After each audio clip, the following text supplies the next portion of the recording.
Yeah, I'm up north camping for 4 nights on beautiful Lake Michigan. And as I was not sleeping last night and thinking about an important idea that I really need to share with you, because I think there's a better way to look at especially the arch and relax part of arch and flatten. Okay, so if you'd like to lie down, I'm going to just talk you through it. Okay, so we're just checking in and have your feet just a really comfortable distance from your hips. There we go. And you can come into a gentle arch. Gentle arch in the low back. We're just exploring an arch that is truly on the easy side of the line between ease and effort. So as you're in that arch, let's look at something. Usually what somatics teachers have you do is as you arch the back, you open and breathe into the front. Okay? And that's nice. And we can lower down really softly out of that.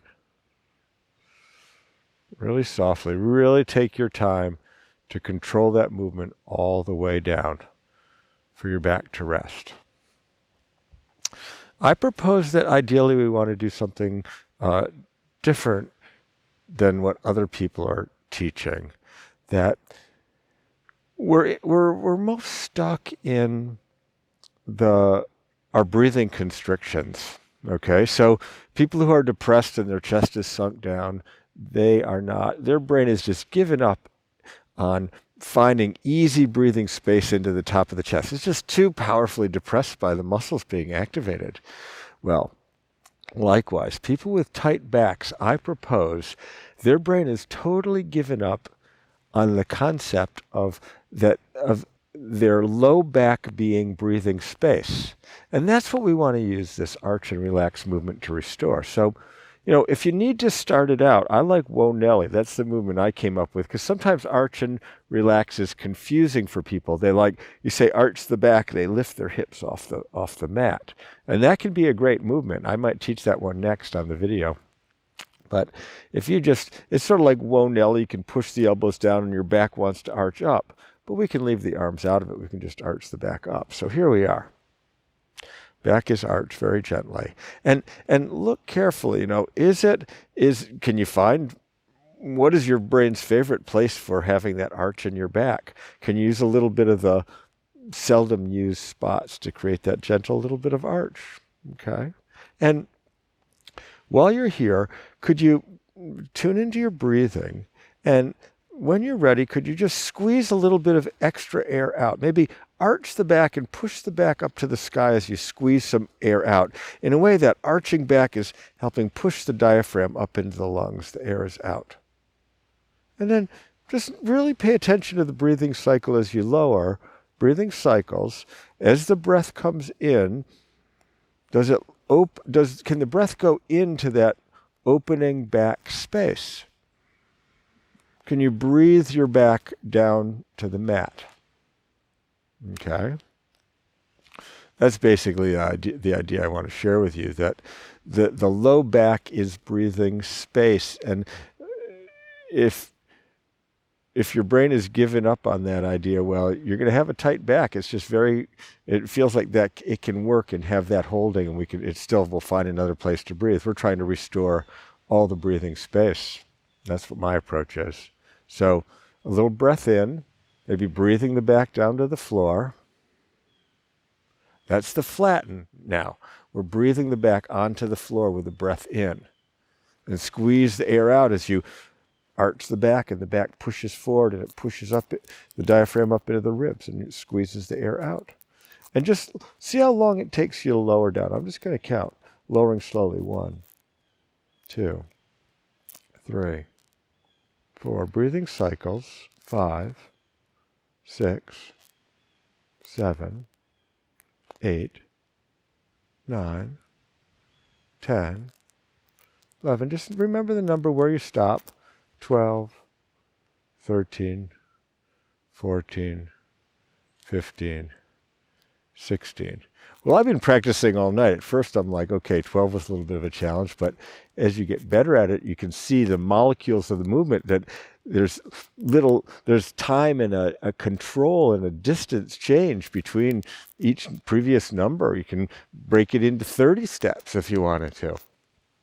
So here we go. The gentle breath in, this time breathing the back against the floor with the breath in. Breathing the back against the mat. Not a stretch, though. Don't stretch those muscles open. Just only look at where it's stretching if it's stretching down. Right? The brain won't learn much from a stretch. Now, squeeze the air out. Okay? Air is out. Back is arched. Ribs even are pushing forward against the lungs if you bring up the arch up higher into your body. Okay. Lowering slowly. 1, 2, 3, 4, 5, 6, 7. We're going to pause at 10. 8, 9, 10. Pause right there, wherever you are. And if you're on the floor already, just arch your back up a little, the tiniest little bit, okay? Come into that arch gently, gently. Look at the two sides. Is one side quiet or is one side doing all the work? How do you adjust it? Which way do you push your belly button to which side to get the part that's not quite so activated to be equally activated? Okay, we can do a little more oblique angles and deal with asymmetry in the tension of the back in this movement. Can you find the lowest low back and the middle low back and the upper low back? Okay. Neck is relaxed. Okay. If you go through life like that, there's a confidence, there's a boldness that comes along with a tight back, but it's not sustainable. The back needs to relax. So here we're going to give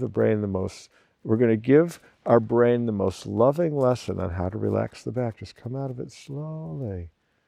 1, 2, 3, 4, 5, 6, 7, 8, 9, 10, 11, 12. Just keep going if you need to. 13, 14, 15. Really, can you show your brain what rest really is? That's what it forgets. Okay? There you go. A different way to do arch and relax. Restore the low back as breathing space. I'm Eric Cooper, Inspire Somatics. Please like, comment, and subscribe. I love hearing your comments. What did you learn about your connection to yourself in exploring this movement? Was it confusing? How deep is the habit of